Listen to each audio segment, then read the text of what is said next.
Bisa kelar. Selamat pagi semuanya. Sekarang kita masuk dalam renungan kita hari ini.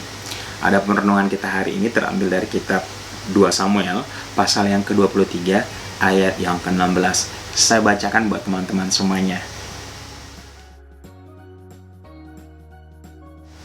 Lalu ketiga pahlawan itu menerobos perkemahan orang Filistin. Mereka menimba air dari perigi Betlehem yang ada di dekat pintu gerbang, mengangkatnya dan membawanya kepada Daud.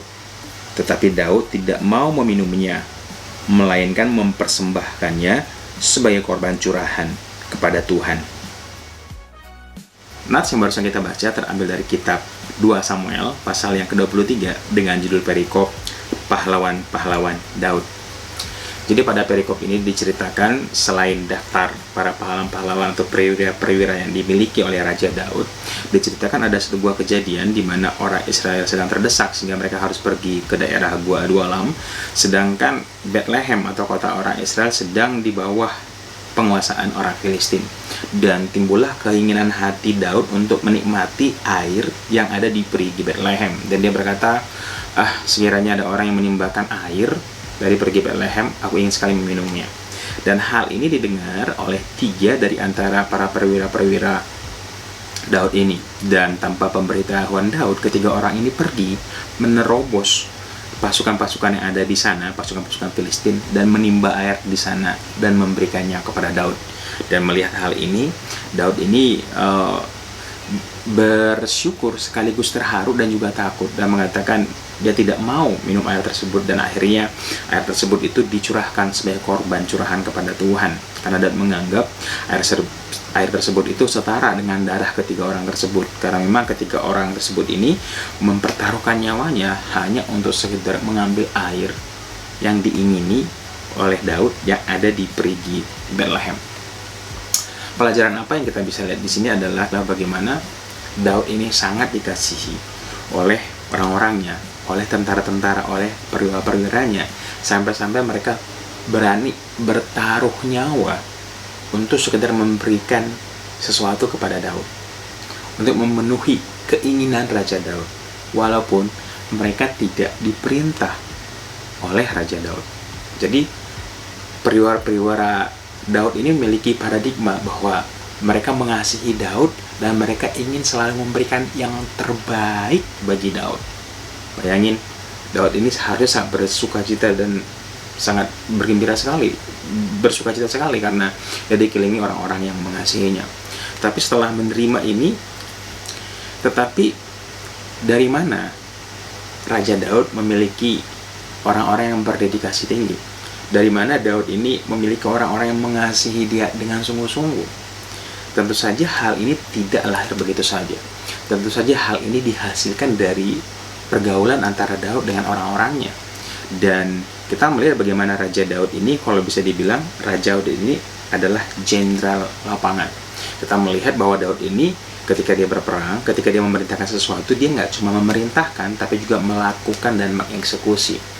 Alkitab mencatat pernah terjadi 2 kali. Yang pertama adalah ketika si Daud ini melarikan diri dari Absalom, dan ketika akan terjadi pertempuran, dia ingin ikut bertempur, dan orang-orang sekitarnya, perwira-perwiranya mencegah Daud dan mengatakan jangan ikut bertempur.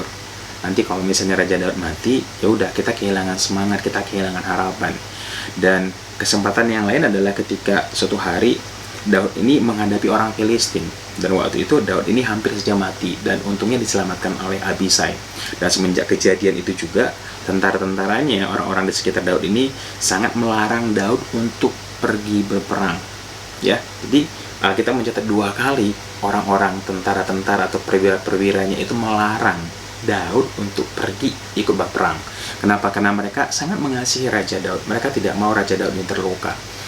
Tetapi di sisi yang sama kita melihat bahwa Daud ini bukan tipikal jenderal omongan doang, bukan tipikal jenderal bacot, tapi tipikal jenderal tapi tipikal jenderal lapangan.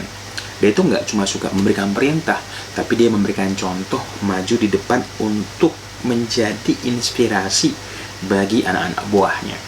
Mungkin kelemahan Daud yang kita bisa lihat adalah kelalaian yang dia bikin dan menjadi satu sumber dosa bagi Daud adalah ketika dia terlena waktu itu ketika dia jatuh masalah Bathsheba, di mana ketika dia biasanya berperang, seorang jenderal lapangan yang biasanya berperang tiba-tiba nongkrong di istana sementara Yoab dan anak-anak buah lainnya itu pergi berperang, sehingga dia jatuh dalam dosa. Tapi selebihnya kita melihat Daud ini bukan tipikal jenderal atau raja tukang suruh. Dan ini adalah seorang raja, seorang jenderal, seorang panglima yang turun ke lapangan memimpin pasukan-pasukannya. Dan keteladanan daripada Daud ini membuat orang-orang sekitarnya mengasihi Daud secara luar biasa. Bahkan rela mempertaruhkan nyawa untuk hanya sekedar memenuhi hasrat keinginan Daud untuk meminum air. Jadi itu yang kita lihat. Mengapa ada begitu banyak orang yang mengasihi Raja Daud? Karena sekali lagi, Daud ini terbiasa mengasihi orang-orang sekitarnya, dan juga Daud ini terbiasa tidak meminta, tidak menyuruh orang lain, tapi mempraktekkan sendiri sebagai contoh bagi orang-orang sekitarnya.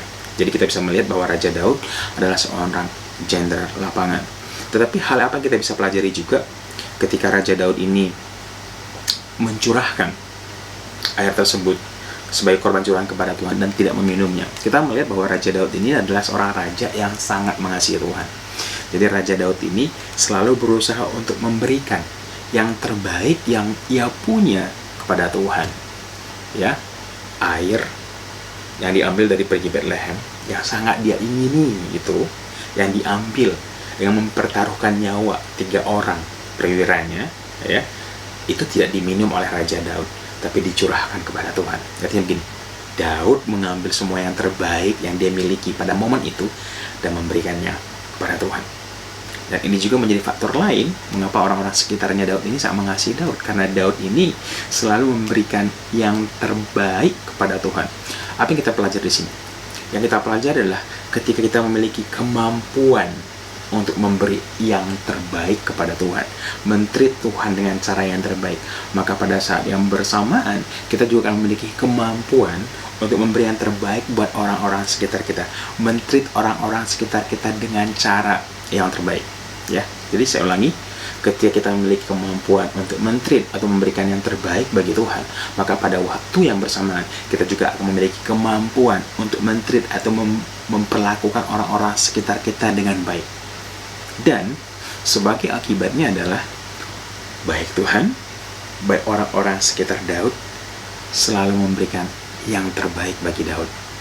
Orang-orang sekitarnya rela bertaruh nyawa bagi Daud. Tuhan selalu memberikan kemenangan kepada Raja Daud. Kita mencatat bahwa Daud adalah salah satu orang yang sangat dikasihi Tuhan dengan luar biasa. Karena sekali lagi, Daud ini terbiasa memberikan yang terbaik bagi Tuhan. Dan refleksi apa yang kita bisa pelajari pada pagi hari ini adalah, teman-teman, pada pagi hari ini kita harus belajar dari Raja Daud. Kita harus terbiasa untuk memberikan yang terbaik, bukan menuntut yang terbaik. Pada perikop ini kita belajar Daud tidak meminta, Daud tidak menyuruh orang, dia hanya cerita. Tetapi dari ceritanya ini, orang-orang yang memberikan yang terbaik. Artinya begini, apabila kita ingin mendapatkan hasil yang terbaik, apabila kita ingin di-treat orang lain dengan terbaik, apabila kita ingin menikmati kasih, perhatian yang terbaik, maka kita jangan menuntut orang melakukannya buat kita. Tapi kita harus mengasihi, men-treat Tuhan, memberikan yang terbaik apa yang kita miliki kepada Tuhan, dan juga melakukan hal yang sama kepada orang-orang sekitar kita. Teman-teman tahu bahwa sumber segala pertengkaran, sumber segala ketidakharmonisan, sumber segala masalah dalam hidup ini adalah ketika kita menjadi orang yang suka menuntut orang lain. Seorang pasangan menuntut pasangannya untuk ngertiin dia, untuk men-treat dia dengan begitu baik, tetapi abai bagaimana ia men-treat pasangannya dengan baik. Seorang anak suka menuntut, meminta kepada orang tuanya untuk mendapatkan yang terbaik, tetapi sebagai seorang anak dia abai untuk melakukan atau men-treat orang tuanya dengan baik. Begitu juga seorang orang tua suka menuntut anaknya melakukan ABCD, tetapi kadang-kadang lupa untuk memberikan atau men-treat yang terbaik, memberikan perhatian, memenuhi apa menjadi kebutuhan anaknya dengan yang terbaik. Dalam hubungan bawahan atasan juga begitu. Ada begitu banyak atasan yang menuntut karyawannya untuk melakukan yang terbaik, tetapi abai dalam memenuhi kewajiban atau memuji atau memberi bonus kepada karyawannya. Begitu juga ada begitu banyak karyawan yang menuntut perusahaannya untuk memberikan yang terbaik kepada dia, untuk memberikan hak, bonus, dan lain-lain. Tetapi abai untuk memberikan yang terbaik kepada perusahaannya. Tidak memiliki totalitas, tidak memiliki etika, tidak memiliki kinerja yang baik. Pada pagi hari ini teman-teman, kita belajar bersama-sama. Apabila kita ingin mendapatkan yang terbaik, kita harus terbiasa memberi yang terbaik, baik kepada Tuhan, baik kepada orang-orang sekitar kita.